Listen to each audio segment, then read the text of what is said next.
We are in the middle of a psychological warfare, and it's actually been going on for a very, very long time. What's up, you guys? My name is George Rodriguez, and welcome back to Becoming One. So, this is episode 3, and I just need a moment to applaud myself because this is the first time that I have actually gone this far in a project like this. Every time that I actually try to get behind a mic as to podcast, I either wouldn't be aligned with myself and just I'd be all over the places, or it would be discontinued, right? Um I This is the first time that I ever create a podcast that really is fully consciously aware and sorry and um it's been so continuous as to the topic that I'm talking about and just kind of meant to be. You know what I mean? It's something that I'm really proud of because if you were to tell, George 3 years ago that I was going to be in this position right now, I would have not believed you at all because um just a little background about myself. I used to live in New York City, and I grew up in New York City, but every now and then I'd move between Massachusetts and New York. And so when I was in New York City last, I was just on a huge adrenaline ride as to like, I need to make it, I need to have this amount of money, I need to do these things, I don't want to regret anything when I'm older. And so I did all of those things until I got to a position where I was like, I don't even want any of this. I was like, I don't even think I want what I'm actually chasing for. So I then had a moment of isolation and a moment of quiet, the art of doing nothing, which I'm repping right now. Like, oh, you can see it a little bit. The art of doing nothing. And I was just there like, okay, so who am I? Like, what is my purpose here on earth? Like, what am I supposed to be doing? Like, how can I give myself and my knowledge to people where it's not abused by and it's more reciprocated and it's more welcomed, right? Because the music industry, which I was kind of diving into, making my own music videos. I mean, making music videos, making my own music, and kind of just putting it all out there. It was not a reflection of who I am. It was a reflection of the society that I was in, if that makes sense. And so I had to realize that. I had to realize that, okay, I this is not who I am. You know, I grew up very humbled, very loving, very positive, very enthusiastic, optimistic. I had the brightest view and lens of the world, and I, for the sake of my existence, especially this being the only time that I get to experience life in this body here on earth, I could not have allowed myself to abuse myself or torture myself anymore in a society that I no longer fit in a society that didn't fit my personality, who I really am inside. And so I was like, what avenue do I take? With all of this, I got into deep research as to everything that I've been mentioning the past 2 episodes, and everything that I currently do at school in college, and the communities that I've been able to work with, and kind of build together, like FOCA, Foundations of Cosmic Awareness, and this one, Becoming One, and the Art of Doing Nothing, which is a community where people are able to get together and kind of reflect on your inner thoughts and how you can kind of treat yourself better, right? Which this is what everything is about.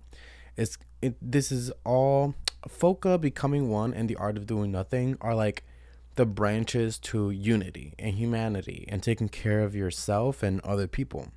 So I would never have thought that I would have gotten this far. And so I completely applaud myself for that. And I'm really, really proud of myself because we're here. So to continue with what I mentioned in the beginning as to the psychological warfare, of course, like I do in every episode, I kind of do a recap before I even start the topic, because I always like to reflect on what I did the day before and kind of like what I recorded the episode before, and kind of see if there's anything that I misaligned or could be misinterpreted, right? So I have a couple bulletproof points where I'm just going to clarify a couple things that I mentioned in episode 2. It's kind of like a recap. And then we can go on to this episode, which is the psychological warfare that I mentioned in the beginning of this episode, through consciousness. And we're going to talk a lot about consciousness today. So buckle up. So for a recap of episode 2, a couple things that I did want to clarify is that there are a couple resources that I do find all of my information from, and I just want to tell you guys what they are and where to find them, because I don't want to leave no one out of the loop, and I don't want nobody to feel like I'm gatekeeping anything, and I also don't want to feel like I don't want people to think that I'm just like talking out of my butt, if that makes sense. But so the first credible resource that I usually go by is Arrow, which is AARO, and that's where I really dived into the entire UFO field and kind of like what their patterns are and where these UFOs actually are coming from, what they look like. They have a lot of imagery, they have a lot of footage in Arrow, and so I was able to kind of like solidify the fact that, oh yeah, this is really going on. And you can look this up at arrow.mil. So it's AARO.MIL. And Arrow stands for All Domain Anomaly Resolution Office. And you would hear about Arrow a lot during congressional hearings and a lot of UFO, like national intelligence officers and military operational officials talk about Arrow. The second one is NUFORC. It's NUFORC.org. ORG. And this one is the National UFO Reporting Center. I love NUFORC because they actually have UFO sightings reported from back into the 1950s. Now, not to say that they've been around since the 1950s, but a lot of the people that had been around since the 1950s and remember of these experiences and sightings, they go to NUFORC and report these, right? Absolutely love it. They actually have a map where they dot where all the sightings are from. And I actually wrote an article about this on Substack. And it's really funny how there's a huge difference between the western side of the world and the eastern side of the world as to sightings, right? And my personal opinion with NUFORC is that the western side of the world has more of an accessibility to report these sightings, as to legalities, as to internet access, in comparison to the rest of the world, that you will see that they don't have a lot of sightings in comparison to us as to the sightings reported in NUFORC, because they probably don't have access to this website. They're not familiar with this website, or maybe it's not even legal to talk about these things in their countries, right? So I found that really interesting about NUFORC. So those are the two resources that I studied UFO sightings from. And then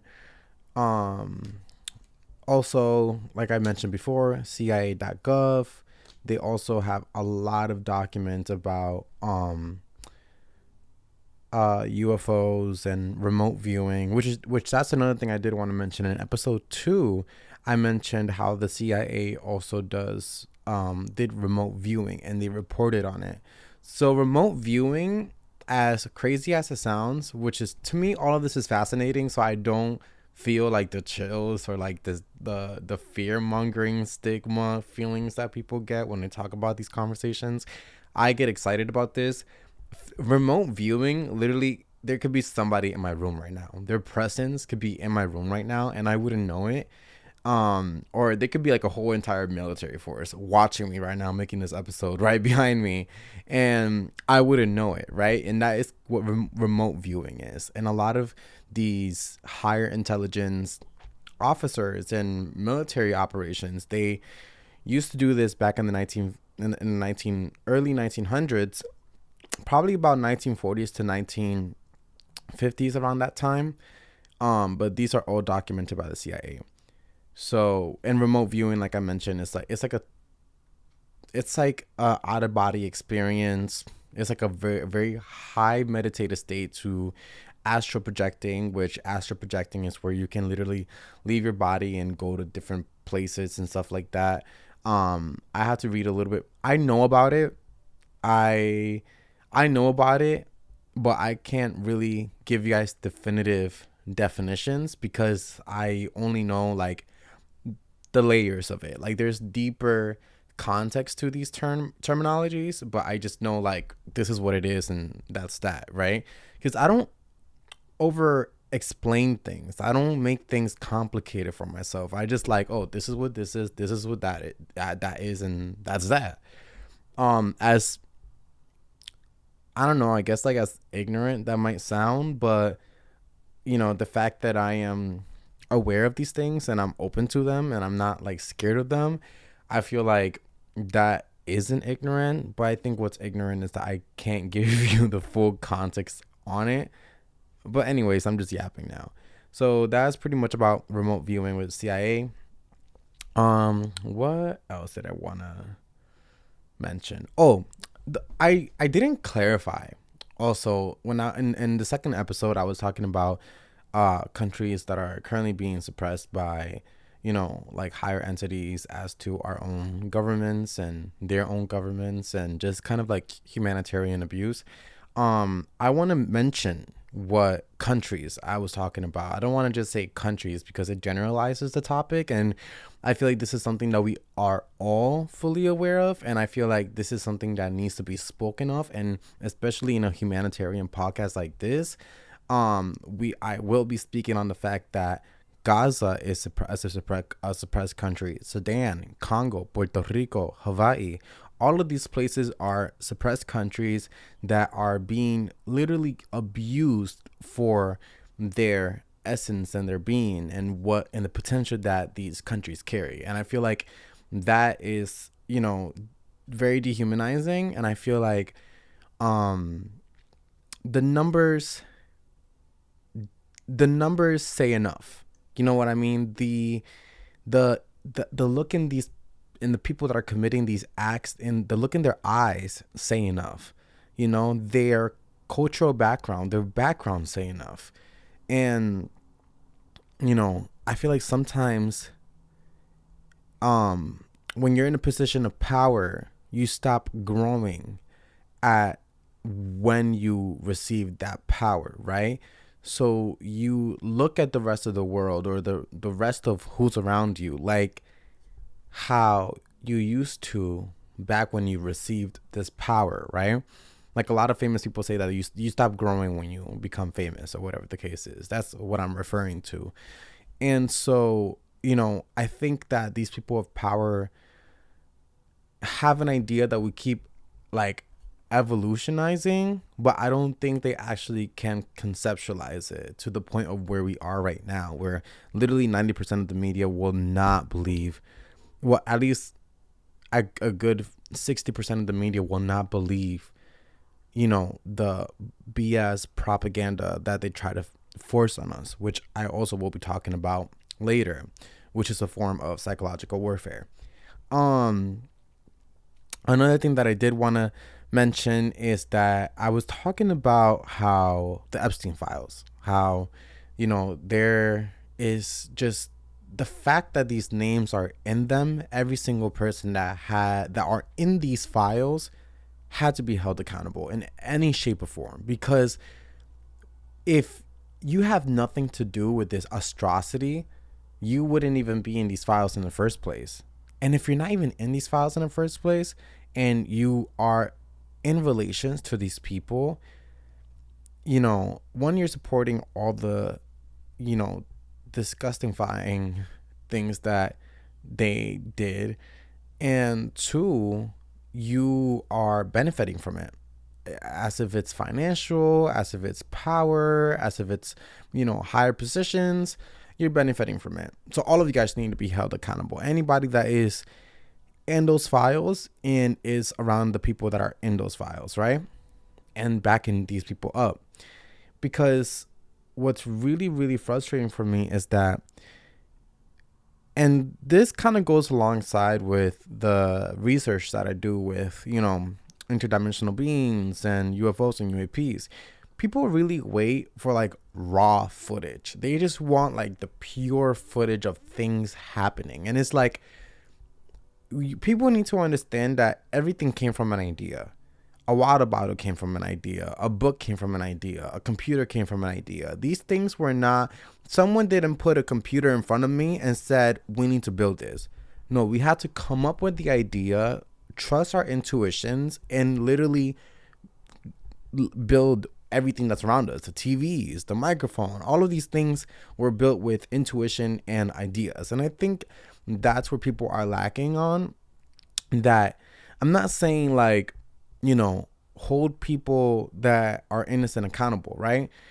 I'm saying like, if the evidence, especially in this case, if the evidence is enough, if the names are even associated with this person, lock them up. You know what I mean? Like there is, what are you waiting for? What do you want to see? Like, what is that line where you're like, okay, they have to be held accountable, right? What is that line?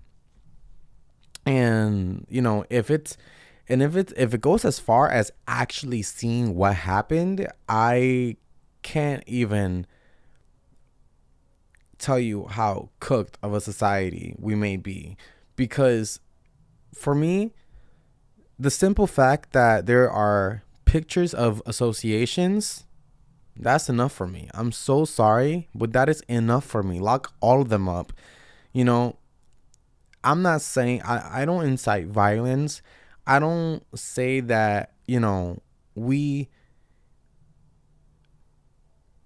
don't need like a system that will put us in the right places. But the system that we're currently under is completely corrupt, where it's literally affecting all of us, but the people in power, the people that already are very successful. So it's just like, what are we doing here? Like, are we literally playing chess game at this point with our lives?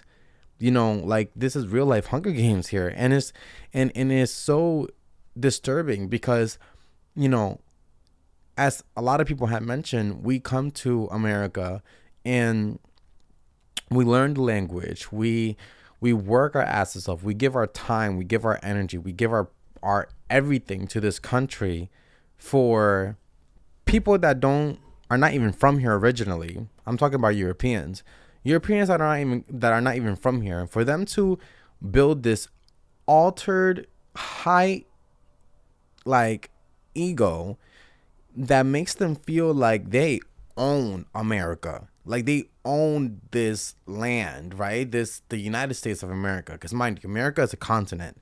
So South Americans are Americans, Central Americans are Americans, North Americans are Americans. We're all Americans, right? So these Europeans, they just come to this land and they're like, I'm an American. This is the United States of America. They are so quick to say, oh, let's not talk about slavery. Oh, let's not talk about colonization. But they're the first people that are proud to be from here. The first people that tell other people where they belong or where they need to go to. So it's like, you don't want to go and talk back about slavery, but you want to still carry this behavior that your colonizing ancestors, brought upon other races. You know what I'm trying to say? Am I making any sense? Like, it's just so contradictory to them. And it's to the point where you really have to ask, like, are you okay? Like, and it's crazy because for a long time they would always like like make the left or Democrats or people of color feel less than, when the problem has always been those who are, European and have just this huge altered ego. I don't know. It's literally like, it just it just makes no sense. Like, you tell people to go back from to where they're from, but you're not even from here. So it's just like, you know what I'm trying to say? It's like, there, and then another thing that I also want to mention is that I did say in the second episode that 50% were people of color of the detainees in these ICE, um, you know, uh, concentration camp. I would even call it at this point. It's not 50%. I dare to say it's a good 80% of the detainees that are people of color, you know? And I dare to say that is a good 40% of them that are American citizens that that don't have violent criminal, records in their, in their essence, in their beings, in their existence. And like I also said, how are you going to pinpoint, the things that they do as to kidnapping or grabbing or graping or human trafficking um or drug trafficking, yet your own people in the White House, especially the Republican administration, are doing exactly that, but with money, with connections, and lawyers backing them up. You know what I'm trying to say? Like, they do this actively, and it's not even a thing of conspiracy theories anymore. It's the reality of it. So it's like, oh, because AI, oh, because they will never, oh, because, like, stop deluding yourself. If you support this, stop deluding yourself into supporting people that are literally a menace to society. So that's that. I haven't even gotten to the topic yet, and we're 22 minutes in. But those are the things that I did want to talk about from the second episode. And yeah, let's go on to what the topic of this episode really is. And it's consciousness. And I know I literally just gave myself an 8-minute time span, but we're going to go over it really, really quickly. So, what is consciousness? Consciousness, from my overall understanding, consciousness is a field. It's like it's something that we all have collectively, right? So let's say, all right, so like a projector. All right, right? So you have a projector. Inside of the projector, there's a CPU. So in this projector, the CPU is there's a code in there, and it helps the projector project whatever the code has, right? Then there's the lens. So the lens will be our eyes, right? And then what's coming out of the screen, which is like the light that is creating the codes to project onto the wall, right? That would be kind of the assistance of consciousness. And then what puts the image on the wall together would be the atoms, if that makes sense, right? So sorry, I'm just gonna go over my notes really, really, really, really quick. Just to kind of give you like a clear definition. So yes, so atoms form the collective physicality of reality. So my hair, my body, the air, like the microphone, these are all made of atoms, particles that are called atoms, that we are able to conceptualize with our own eyes. Like, we can see it, right? Consciousness is the power of being able to understand what we are seeing, if that makes sense. Like, just kind of giving everything definition. So that's what consciousness really is. And you can really explore consciousness in a lot of shapes and forms, and you can definitely explore consciousness in a lot of avenues when it comes to what is it that we are seeing, what is it that we are understanding. Also, psychologically, everything is being understood based on our emotions, right? And also understand that this is all collective. We are all collectively experiencing this one motion of life together that to us seems linear, but it really isn't. It's all built within the same structure of unity. And we kind of like um divided between present, past, and future, or past, present, and future, right? So that's what atoms really are. So atoms form the collective physicality of reality. Consciousness doesn't create it, it allows us to experience it and understand the atoms that are forming in front of us that we collectively build together, right? um like, also to say that reality is already there, so consciousness is what allows us to experience it as something happening. What else did I want to say?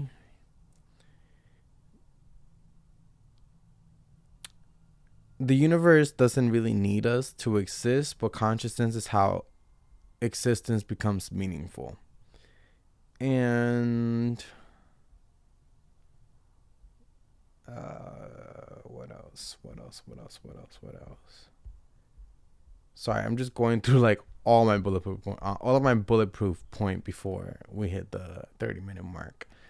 Um, Another thing that I did want to mention about consciousness and the power of it, and then what really comes back down to the psychological warfare that we're going through, is that, you know, we are living in a time where we are always consuming information, right? So the consumption of information can influence our consciousness and what we are understanding and perceiving, right? So for example, if this cup that I'm holding is literally black, right?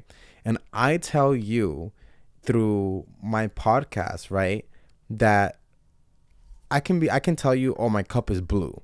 But on YouTube, when you watch the visual of this episode, clearly the cup is black and it's not blue. There's blue prints in it, but this cup is actually black, right? So that's kind of what social media does, especially when it comes to TikTok and algorithms.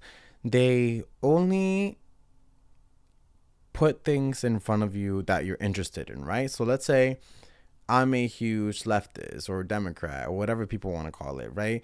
All I'm going to see is videos about Kamala Harris, Kamala Harris, Kamala Harris, right? If you're a huge Republican and you love Donald Trump, all you're going to see is videos about Donald Trump, Donald Trump, Donald Trump. So you see how, my phone being what I like and your phone being what you like literally separates us from having something in unification, if that makes sense.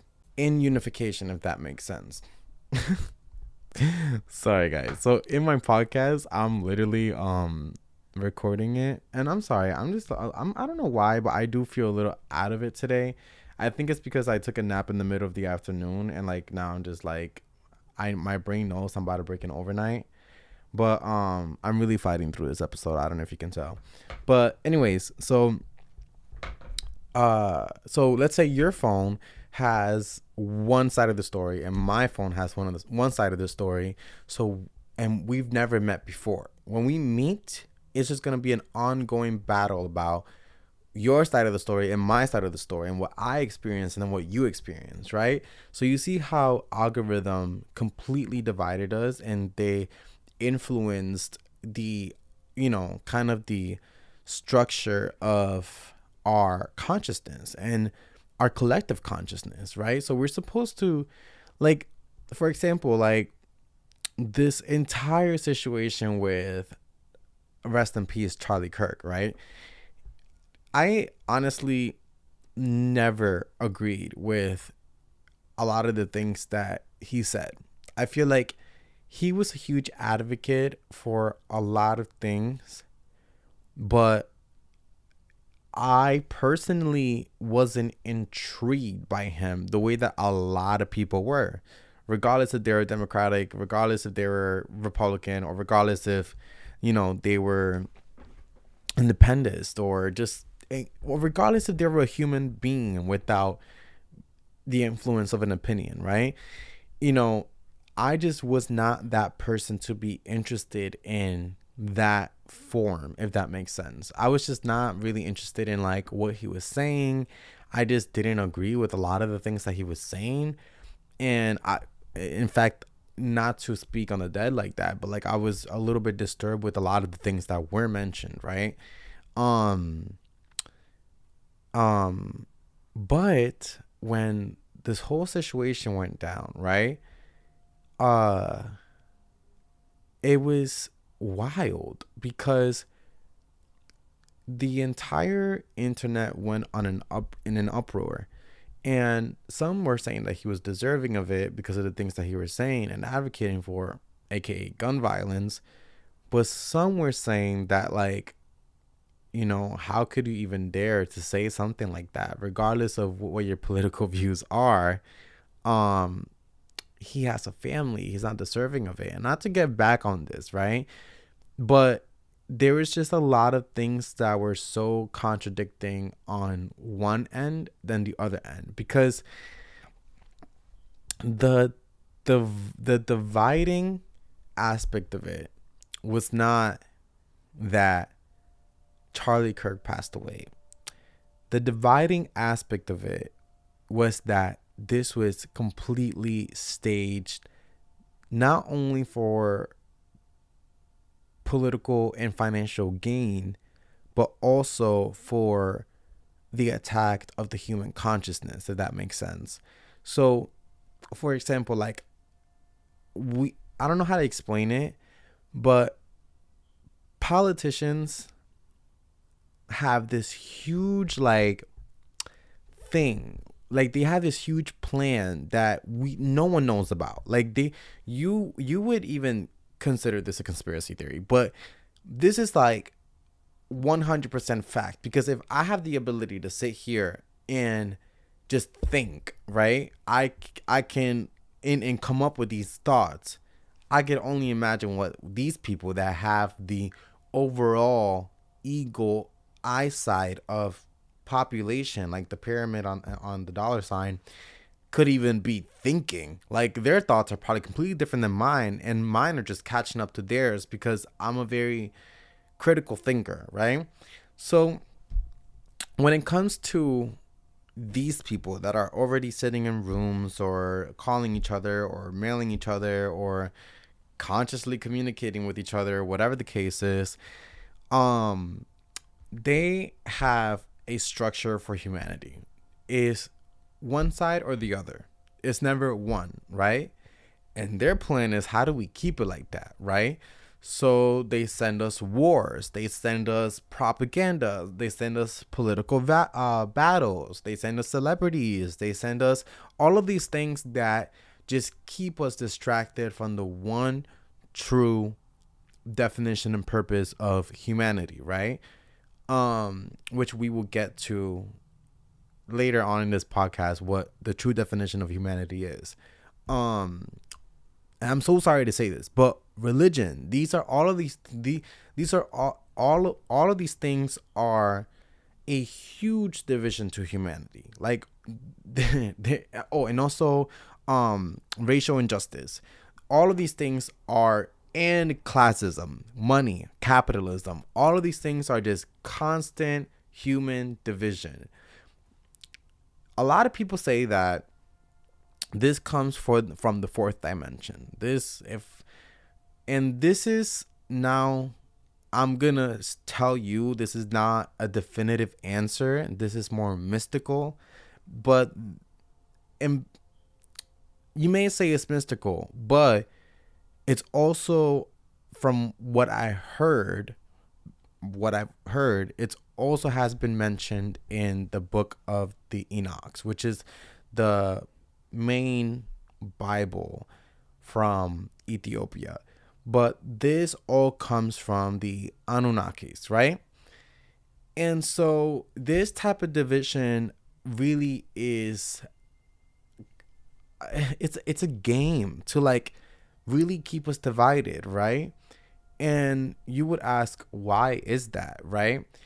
They benefit from it, whether it's spiritually, whether it's financial, whether it's power. Like, they generally do benefit from us always fighting each other, right?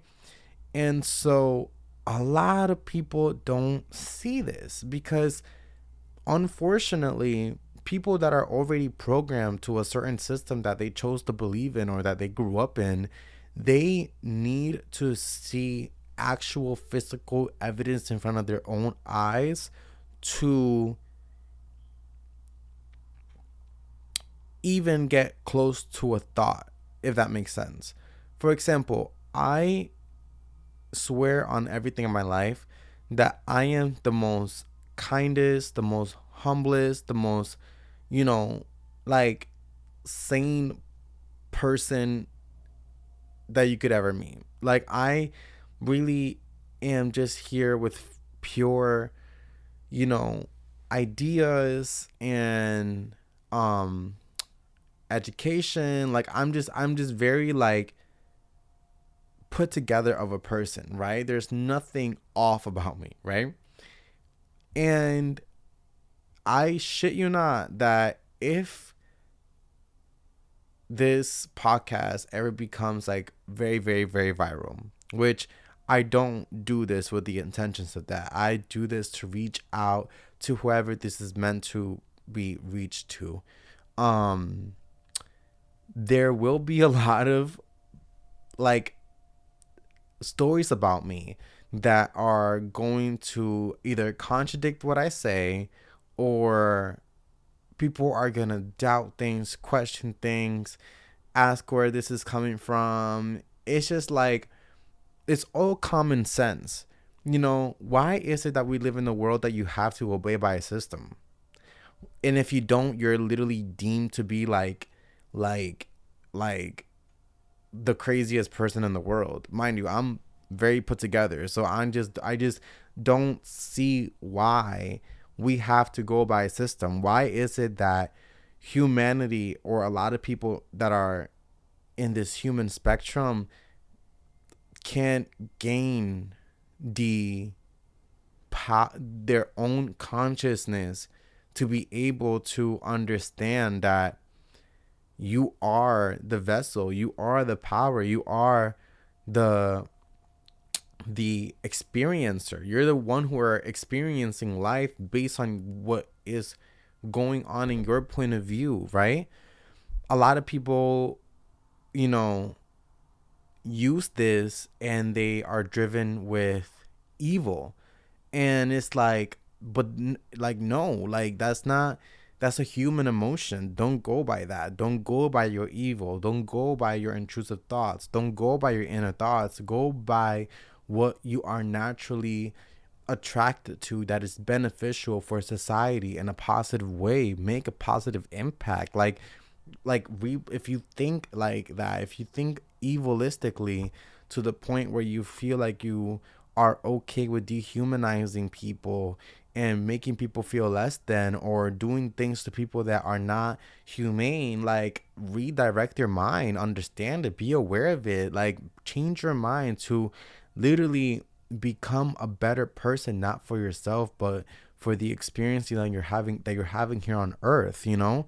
Like, I think that's the beauty of the power of consciousness, that if we collectively come together and view the world in a different lens, we can see the beauty of the world that it's already made in front of us, but in a beautiful way of uniting together as a human race.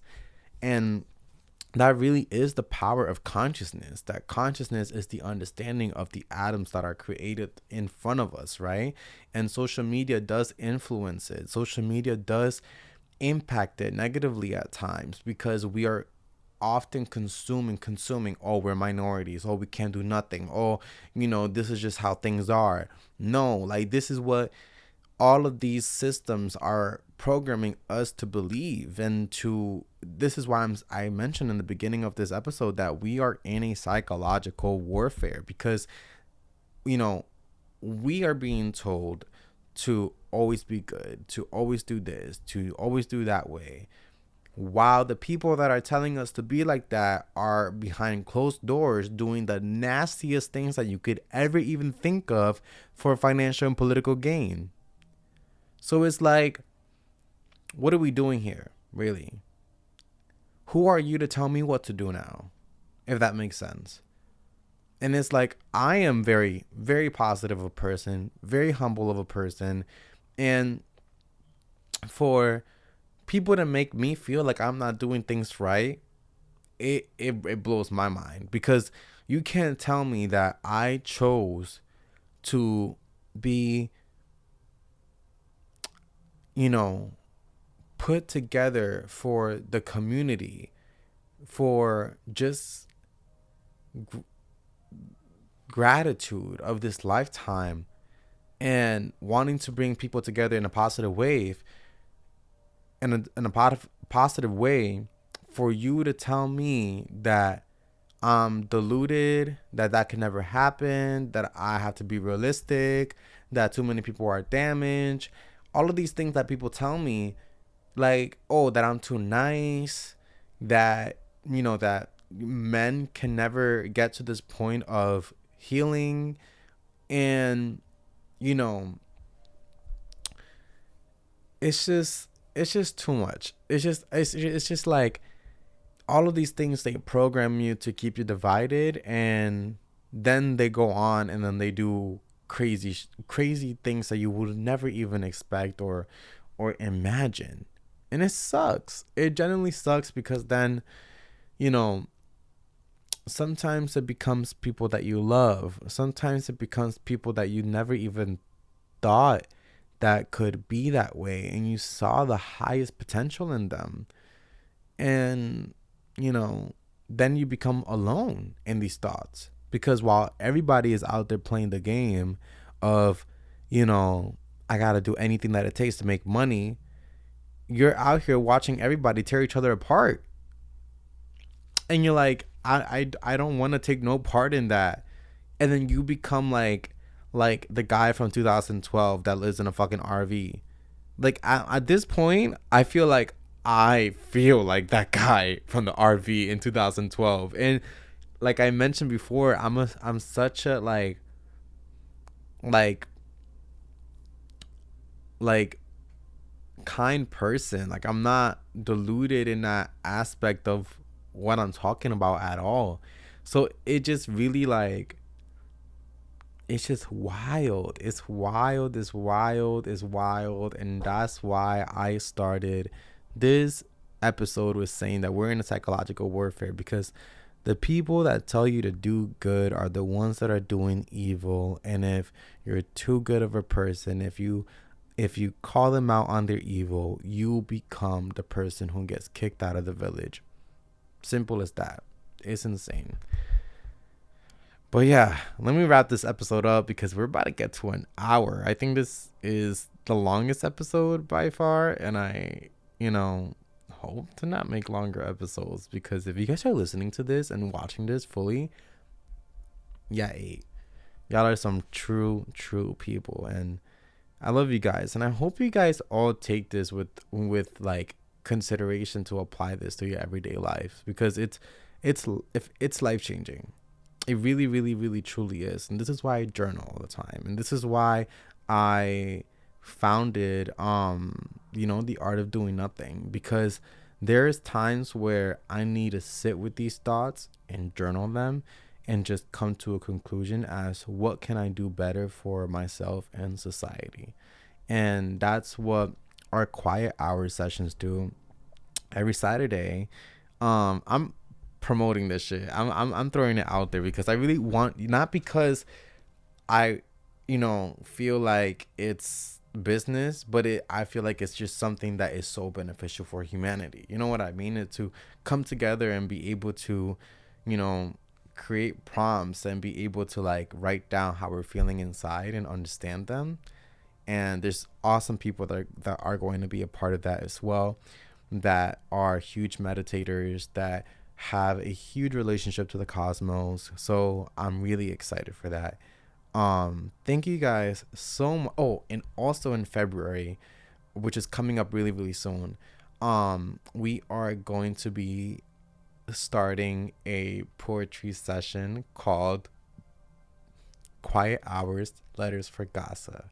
So this is going to be hosted by Haya, and I will be helping in coexisting and co-hosting this poetry sessions. They're going to be weekly, and for more information you can click the link down below, and if you're listening, for more information you can go to the art of doing nothing store and go to group events, and then it's going to talk. If you scroll a little bit down, you'll see Quiet Hours Letter for Gaza, and it's going to give you a more detailed information as to what this is about and what we're kind of like putting together for the future of humanity. So thank you guys so much for listening. I hope you guys have a beautiful, beautiful day today, or beautiful, beautiful night. If you're waking up, good morning. If you just have started your day, I hope you have a great day today. I hope you're having a wonderful day. Or if you're going to sleep, I hope you have a beautiful, beautiful night. And like I always say, stay safe, stay united, and honestly, every single day, be a better version of yourself. Not only for yourself, for humanity and the world. I will see you guys next episode. Peace.